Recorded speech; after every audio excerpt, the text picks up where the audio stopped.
एक बार एक बूढ़ी औरत को उसकी जिंदगी भर की अच्छाइयों के बदले फरिश्तों ने उसकी एक ख्वाहिश पूरी करने की मंजूरी दी। उस बूढ़ी औरत ने फरिश्तों से कहा कि मैं मरने से पहले एक बार स्वर्ग और नर्क दोनों की यात्रा करना चाहती हूँ। फरिश्तों ने उस औरत की ख्वाहिश पूरी करने का वचन दिया और उसे अगले ही क्षण एक बहुत बड़े भोजन कक्ष में ले जाया गया, जहाँ पर बहुत विशाल डाइनिंग टेबल थे। उन पर बहुत ज्यादा स्वादिष्ट दिखने वाले भोजन रखे हुए थे और बहुत अच्छे अच्छे ड्रिंक्स भी रखी हुई थी। मगर उस टेबल के चारों तरफ बैठे लोग बहुत ज्यादा मायूस, भूखे और दुखी लग रहे थे। उस औरत ने देखा कि उन सभी लोगों के हाथों पर कोहनी तक लंबी लंबी चम्मचें बंधी हुई हैं। वह लोग जब भी उस चम्मच से खाना उठाकर अपने मुंह तक ले जाने का प्रयास करते तो उनकी कोहनी मुड़ नहीं पाती और खाना उनके मुंह तक कभी पहुंच ही नहीं पाता। बूढ़ी औरत ने फरिश्तों से पूछा, क्या यह नर्क है? फरिश्तों ने कहा।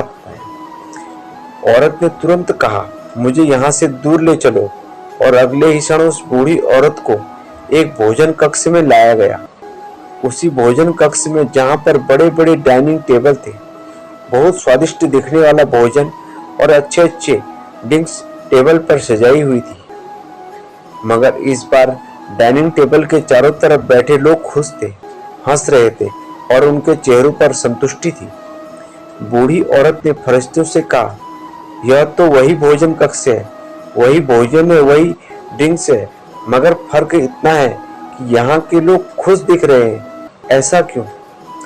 ऐसा क्यों है? क्या इन लोगों के कोहनी से चम्मच नहीं बंधी है?